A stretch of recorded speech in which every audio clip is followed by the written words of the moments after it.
ñoo bañ duñ ko joxe ñoo bañ duñ ko joxe ñoo bañ joxewuñu suñu tool. suñu jafe-jafe du leen lu dul problème mu suuf si ndax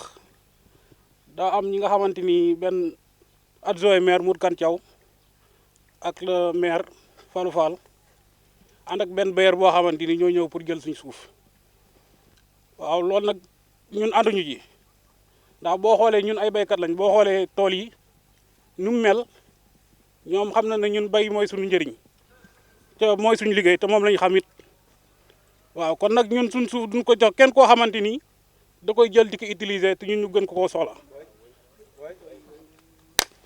ndax ku xool gerte gi nu mel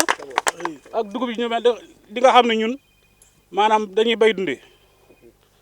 dundee la ñu xam ak sàmm waaw kon nag li may lancé mooy ñu bàyyi suñu suuf ñun dañuy bay ci suñu suuf dañuy sàmm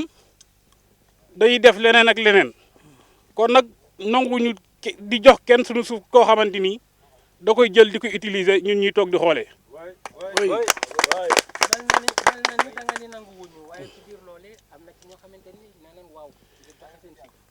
mais bu doon 100% ñi nga xamante ni ñoo nangu ci 10% lay tolloot ndax boo xoolee àll bi nu mu mel di nga xam ne ñëpp bay nañ seeni tool te képp ku fi bay xam nga ne nanguwut àll bi ñëpp dañoo bay képp ku fi bay rek xam nga ne kooku pariwut sax pour joxe toolam. dëkk bi ñu nekk mooy ban dëkk. Mbéwane Thiathiaw commune de Ndiène Sira. ci biir loolee mel na ni nemiku naa fi ay kamb yoo xamante ni jotoon nañ ko fi gas. waaw kamb yooyu ngeen bëgg ñu suul ko lan moo tax ngeen ni dañ koy suul ndax waa ji moo gën dellu ginnaaw wala déet. ah mais comme projet bi indi nañ ko fi borom tool yi nanguwuñu ñoom commencé woon nañ di gas ay pax léegi li ñu bëgg mooy ñu ñëw suulaat pax yi ñun nanguwuñu ñun suñu tool dañ koy bay parewuñu sax pour joxe ko. parewuñu sax pour joxe ko nit.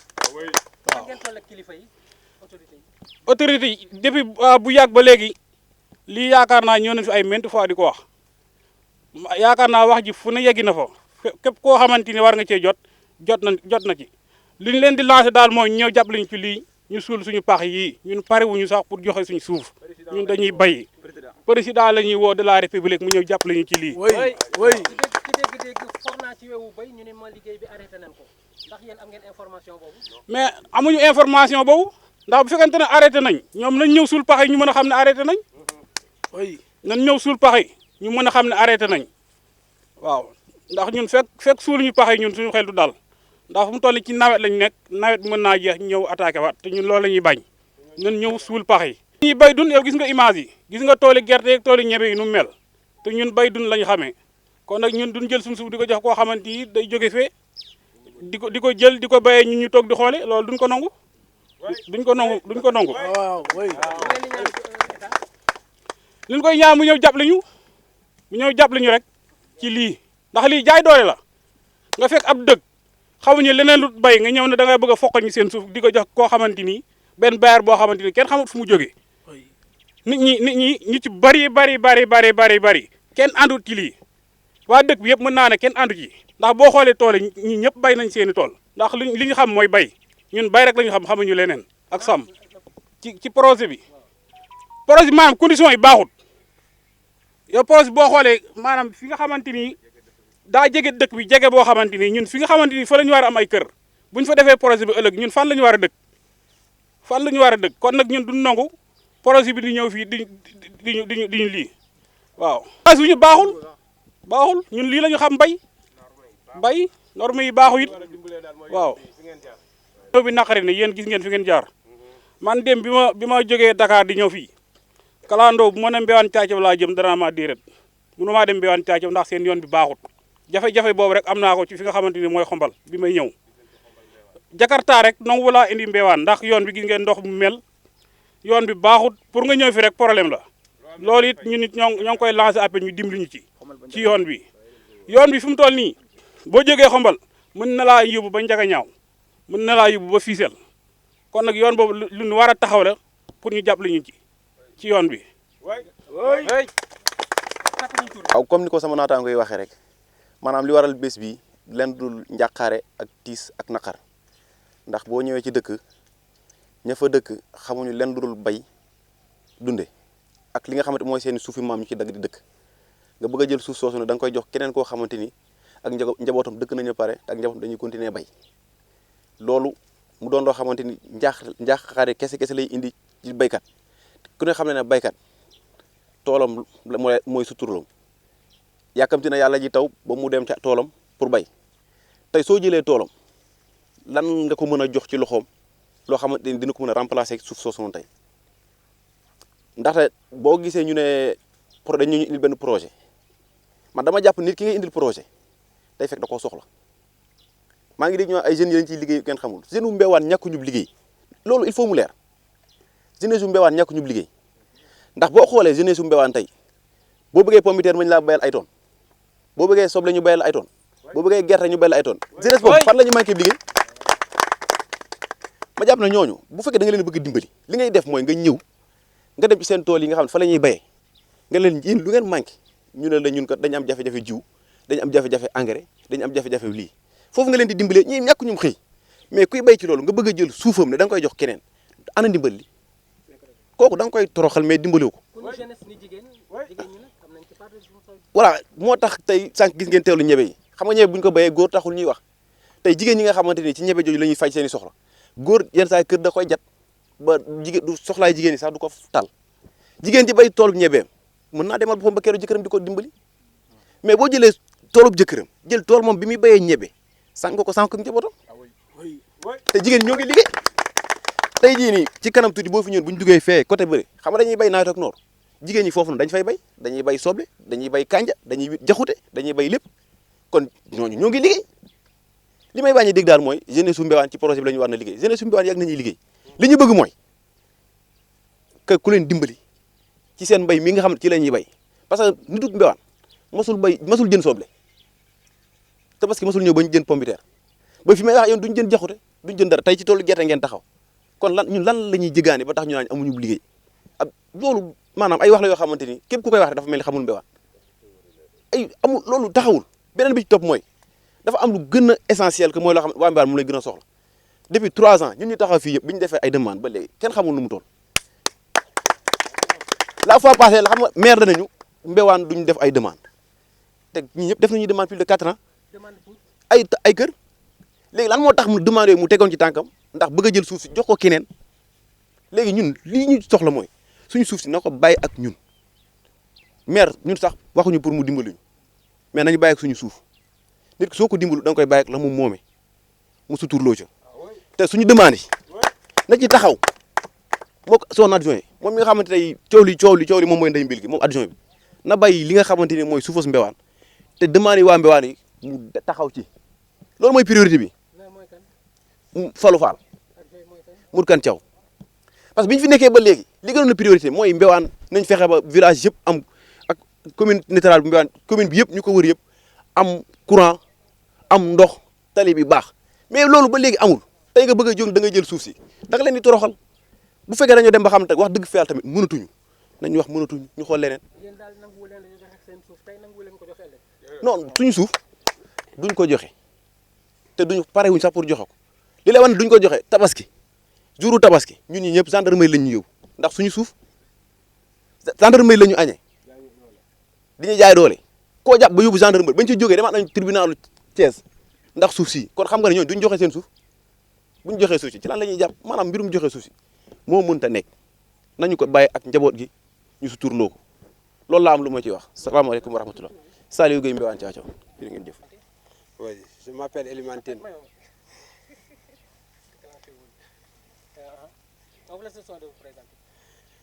Je m'appelle Elimantine, je suis l'adjoint de l'association Mbéwane Gu Ñu Bokk. Je suis l'adjoint de l'association Mbéwane Gu Ñu Bokk. Alors, est-ce que vous pouvez revenir un peu sur l'importance de ce rassemblement? Oui, je peux bel et bien dire que je peux revenir sur l'importance de ce rassemblement. Parce que ce qui nous a fait rassembler aujourd'hui n'est rien d'autre que revendiquer nos droits qui posent sur une litige foncière. Donc, depuis des années, cela a fait 2 ans,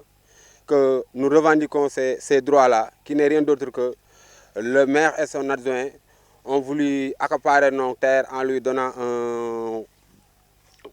un promoteur privé. Donc du coup, on a lancé pas mal d'alertes au gouvernement pour qu'il nous vienne en aide, parce que vu la situation que ici dans la commune de Ndiéyène Sirakh, plus précisément à Mbéwane Thiathiaw, nous ne savons que cultiver, parce que ici on fait que cultiver, c'est l'agriculture et l'élevage que nous faisons. Donc nous cultivons ici du mil, de l'arachide et du niébé, pour rien d'autre que pour nos familles et pour satisfaire nos besoins. Alors, ce projet n'est pas en faveur de la jeunesse, parce que ici, comme mon confrère vient de le dire, ici à Mbéwane, nous ne manquons pas de travail, parce que les jeunes que vous voyez là, à chaque année, ils récoltent beaucoup d'oignons, beaucoup de pommes de terre dans les cultures maraîchères. Donc, à ce niveau-là, depuis que cette fléau existe, on n'a pas entendu un jeune Mbéwanois qui a quitté ici pour aller donc à l'immigration clandestine. Ce qui a causé ça n'est rien d'autre que l'agriculture, que ce soit l'agriculture pendant la saison pluie, que ce soit l'agriculture, que ce soit les cultures maraîchères. Donc c'est ce qui a fait que les jeunes ne veulent pas quitter ici, parce qu'ils ont le travail. Ce qu'ils veulent ou ce qu'ils demandent aux autorités, que ce soit aux autorités étatiques, que ce soit aux autorités municipales, n'est rien d'autre qu'ils nous viennent en aide pour augmenter nos moyens de travail, pour nous faire augmenter nos forages en eau et de nous doter des engrais, de nous doter des semences pour qu'on puisse évoluer dans notre domaine, parce que nous ne savons pas cultiver.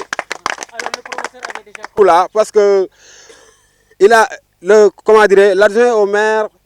a collaboré avec le promoteur. Ils viennent ici au village et ils ont consulté certaines personnes.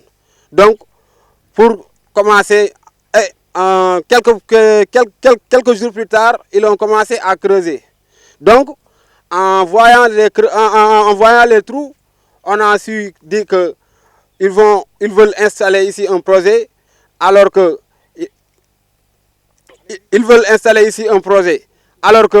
nous ne sommes pas d'accord à ce projet. Raison pour laquelle